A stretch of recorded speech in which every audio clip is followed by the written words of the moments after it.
How to add shipping address on Pop Mart. In this video, I will guide you step by step on how to add shipping address on Pop Mart. For this, open up any web browser. Now search for Pop Mart. Head over to popmart.com. Make sure to log into your account. Once you have been logged in, click on the My Account option. Here, on the left hand side, you will find the address book option. Click on that. From here, you will be able to manage your order address.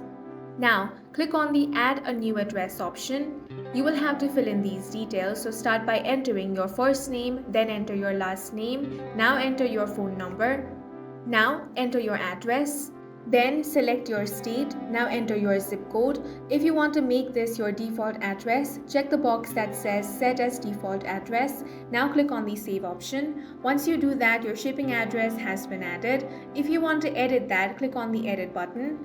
And in this way, you can add shipping address on Pop Mart. And that's it for this video. If you found it useful, make sure to hit the like button and subscribe for more videos like this.